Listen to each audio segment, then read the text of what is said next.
मित्रों नमस्कार, मैं हूं पंडित कैलाश चंद्र जोशी। आपका स्वागत है मेरे YouTube चैनल संस्कृति सेज में। मित्रों, हम सब जानते हैं 30 अक्टूबर 2023 को राहु ने मेष राशि से मीन राशि में गोचर किया है। उसी श्रृंखला में पहली दूसरी भाग्यशाली राशियों का मैंने आपको बताया। पहली भाग्यशाली राशि थी वृषभ राशि, दूसरी भाग्यशाली राशि मिथुन राशि और तीसरी महाभाग्यशाली राशि है कर्क राशि। कर्क राशि के आने वाले समय में क्या क्या शुभ होने वाला है वह सब चर्चा करूंगा।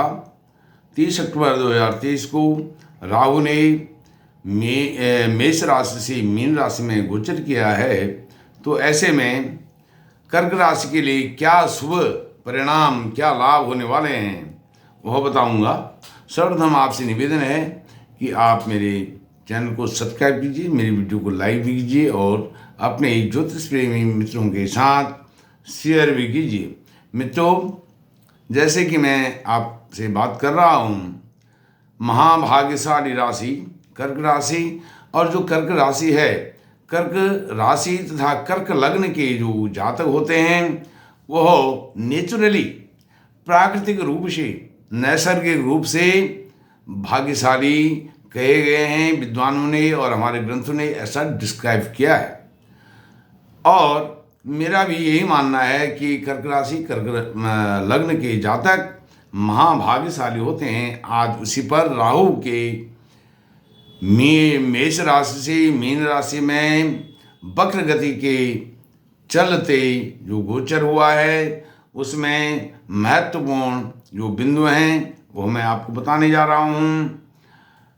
मित्रों, जो अभी कर्क राशि के जातक हैं उनके भाग्य भाव में राहु गोचर कर रहा है। कर्म क्षेत्र से भाग्य भाव नवम भाव में गोचर कर रहा है, और यह अभी तक दशम भाव कर्म के क्षेत्र में राहु 30 अक्टूबर तक कर्क राशि के था। अब मैं आपको एक महत्वपूर्ण जानकारी और देता हूँ, जो यह मेरा विश्लेषण है कर्क राशि के लिए। यह कर्क राशि के जातकों के लिए चंद्रमा पर आधारित है। यदि आपका कर्क लग्न भी है तो इसमें सोने में सुहागा है, क्योंकि कर्क राशि के जातकों का यह विश्लेषण केवल चंद्र राशि के आधार पर हो रहा है। यदि आपका लग्न भी कर्क है तो इसमें सोने पर सुहागा है।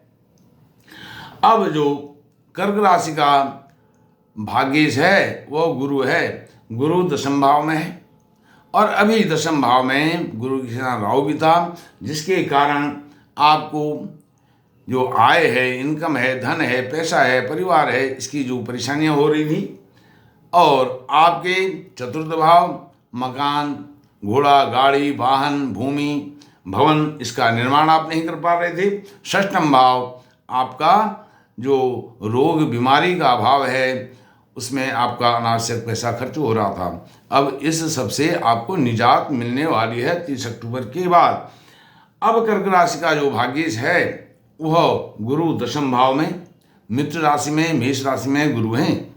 यह बहुत सुंदर योग संयोग है। दूसरा, जो आपका पंचमेश है, कर्क राशि का पंचमेश, कर्क राशि के जो जातक हैं उनका पंचमेश मंगल, वह तुला राशि में चतुर्थ भाव में है, और किसके साथ है? सूर्य के साथ है। और 30 अक्टूबर को सूर्य अपने नीच राशि से बाहर निकल गए हैं। जो नीचांश है, नीचांश से बाहर निकल गए हैं 30 अक्टूबर को। तो सूर्य और मंगल परम मित्र आपके चतुर्थ भाव के केंद्र में हैं। दोनों त्रिकोणेश पंचम और नवम, इनके जो पंचमेश और नवमेश हैं, यह क्रमशः आपके चतुर्थ भाव और दशम भाव में हैं। और यह दशम भाव में क्या करेगा गुरु? जब अकेले है तो भाग्य से है, यह आपको रोजगार, नौकरी, व्यवसाय, जॉब, यह सब दिलाने वाला है। क्योंकि आज तक क्यों नहीं दिला रहा था? गुरु पहले भी यहीं था, 30 अक्टूबर से पहले भी यहीं पर गुरु थे।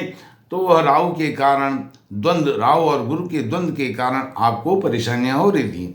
जब जॉब नहीं है, नौकरी नहीं है, व्यवसाय नहीं है, कोई भी काम धंधा आपका चल नहीं रहा था, तो इनकम पैसा कहाँ से आएगा? जब हम काम करते हैं तब हमको कुछ उसका आउटकम, इनकम होती है, आउटकम आता है। तो यह गुरु इस तरह से आपको 4 चांद लगाने वाला है। दूसरा, पंचमेश आपके चतुर्थ भाव में है। चतुर्थ भाव में पंचमेश मंगल के साथ है, सूर्य के साथ है, परम मित्र के साथ है। तो आपकी उच्च शिक्षा, कॉम्पिटिटिव एग्जाम में आप पास होने वाले हैं। कोई आप उच्च शिक्षा ग्रहण करना चाहते हैं, आने वाले 18 महीनों में उच्च शिक्षा आपको मिलने वाली है। उच्च शिक्षा का सर्टिफिकेट आपको मिलने वाला है। उच्च शिक्षा के सर्टिफिकेट की बदौलत जो गुरु आपके दशम भाव में है वह सीधा रिप्लेसमेंट आपका कराने वाला है। अच्छे जॉब में, अच्छी पोस्ट में आप शिखर पर पहुंचने वाले हैं। और एक और अद्भुत संयोग आपका बन रहा है, स्थान परिवर्तन। 2 ग्रहों का जो चतुर्थेश है वह चतुर्थेश आपके द्वितीय इनकम के भाव में है, आय के भाव में है, धन कुटुंब परिवार के भाव में है शुक्र। और जो द्वितीयेश है सूर्य, वह चतुर्थ भाव में है। यह बहुत ही जबरदस्त स्थान परिवर्तन योग शुक्र और सूर्य का बन रहा है। अब शुक्र द्वितीय भाव में है और सूर्य द्वितीयेश चतुर्थ भाव में है। इसमें आपको भवन, भूमि, वाहन और मकान, शैया सुख, सुंदर शयन सुख, यह सब आपको मिलने वाला है। यदि आपका विवाह में कोई बाधा आई है पिछले समय में, पिछले 18 महीनों में, वह विवाह के कार्य भी आपके होने वाले हैं।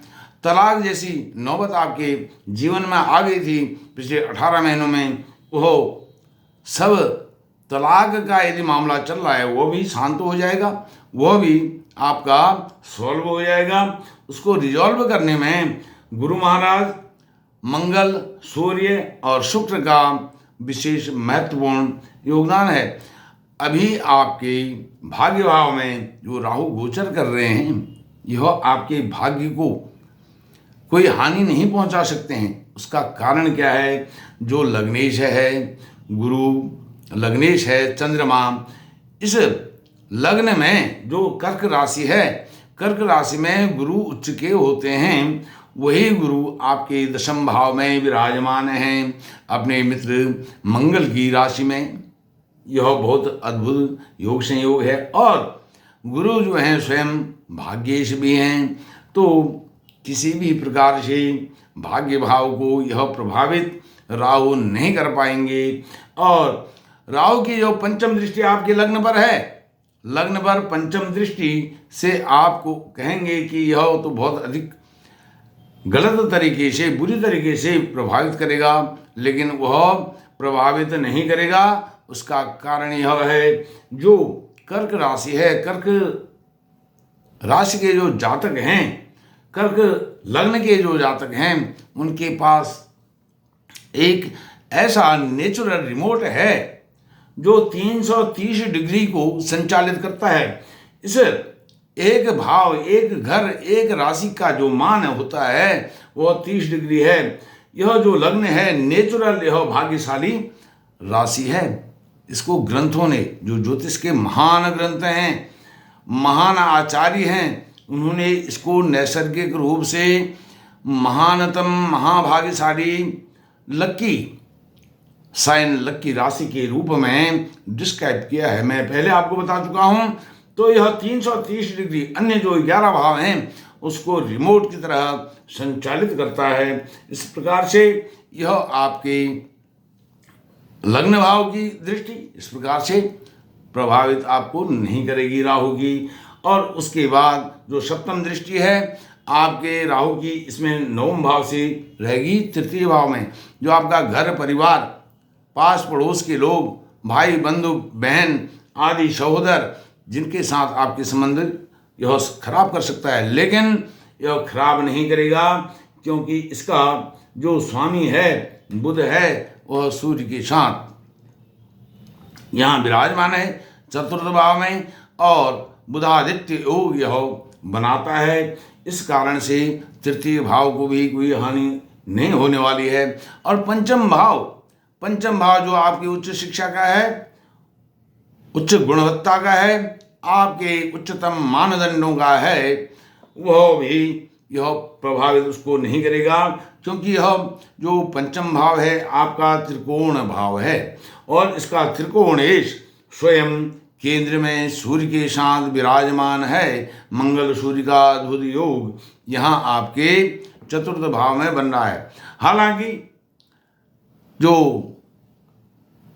सूर्य हैं आपके कुछ दिनों के बाद आपके ही त्रिकोण में फिर से विराजमान होने वाले हैं, क्योंकि संक्रांति आएगी, वृश्चिक संक्रांति, वहाँ पर सूर्य यहाँ आएंगे। तो इस प्रकार से यह मैंने आपको बताया, क्योंकि यह जो त्रिकोणेश है मंगल, यह आपके चतुर्थ भाव में विराजमान है। जो आपकी प्राथमिक विद्या वाले जातक हैं उनको प्राइमरी एजुकेशन मिलेगी, और जो उच्च शिक्षा वाले जातक हैं उनको उच्च शिक्षा के जो उच्चतम मानदंड हैं वह मानदंड वो प्राप्त करेंगे। और अपने खोए हुए अतीत को, जो मैंने पहले बताया था आपको, पिछली वीडियोज में बताया है कर्क राशि के विषय में कि यह नेचुरल नैसर्गिक भाग्यशाली राशि है। कई लोगों के कमेंट आते हैं कि आप पहले व्यक्ति हैं जिन्होंने कर्क राशि को महान और महाभाग्यशाली राशि बताया है। नहीं, मैंने नहीं बताया है। जो मेरे ज्योतिष के महान ग्रंथ हैं, महान आचार्य हैं, उन्होंने इसको, जो फादर ऑफ एस्ट्रोलॉजी है पाराशर, उन्होंने भी इसको महान राशि बताया है। महानतम राशियों में से एक बताया है, 12 राशि में से सर्वोत्तम राशि इसको बताया है। इस कारण यह बहुत सुंदर है। गोचर 30 अक्टूबर का गोचर मैं आपको बता रहा हूँ। जब राहु राशि परिवर्तन कर रहा है, मेष राशि से मीन राशि में जा रहा है, तब का यह गोचर है। अन्य गोचर यह बदलता रहता है। चंद्रमा अभी मेष राशि में है तो वह फिर आपके वृषभ राशि में जाएंगे। लेकिन इस तरह से जो उस दिन का गोचर है, उस दिन का गोचर आपको शुभ फल देने वाला है। और आपको अंत में एक उपाय बताता हूँ, एक शर्त और है। इस सब परिणामों को दूषित आपके परिणाम ना हो। जो आपकी लग्न कुंडली है, लग्न कुंडली कर्क लग्न, कर्क राशि के लिए, या कोई भी आपका लग्न हो, उसमें यदि अष्टम भाव और द्वादश भाव में राहु है, तो इन फलों में जो मैंने शुभ फल बताए थे, आपको फायदा लाभ बताया था, उसमें कुछ कमी हो सकती है, कुछ कमी होगी। न्यूनतम आपको रिजल्ट कम मिलेंगे और अधिकतम रिजल्ट आपको अच्छे मिलेंगे। उसमें राहु नहीं होना चाहिए अष्टम और द्वादश भाव में। और यदि आपके द्वादश भाव में शनि विराजमान है, आपकी लग्न कुंडली यदि कर्क लग्न की कुंडली है, जन्म कुंडली, और उसमें द्वादश भाव में शनि हैं जो अष्टमेश हैं आपकी कुंडली में, और वह अष्टमी द्वादश भाव में यह विपरीत राजयोग देने वाला है। अचानक आपको फर्श से अर्श पर पहुंचाने वाला है, शून्य से शिखर पर पहुंचाने वाला है। मैंने अपने थंबनेल में बताया है 30 अक्टूबर के बाद कर्क राशि, जिस राहु से दुनिया डरती है, राहु का नाम लेते ही केवल कर्क राशि के जातक नहीं, सभी जातक, जितने करोड़ों लाखों अरबों जातक हैं, सब डरते हैं। जिस राहु से सारी दुनिया डरती है, वही राहु बनाएगा रोडपति से करोड़पति बनने का यह समय आपकी मुट्ठी में है। मैं तो अधिक समय नहीं लेते हुए मैं आपसे निवेदन करूं, उससे पहले आपको आने वाली दीपावली की अग्रिम शुभकामनाएं देता हूं। आपकी दिवाली जगमग और प्रकाशमान हो, आपका जीवन प्रकाशमान हो। इन्हीं शब्दों के साथ, इन्हीं शुभांशाओं के साथ मैं अपनी वाणी को विराम देता हूँ। नमस्कार।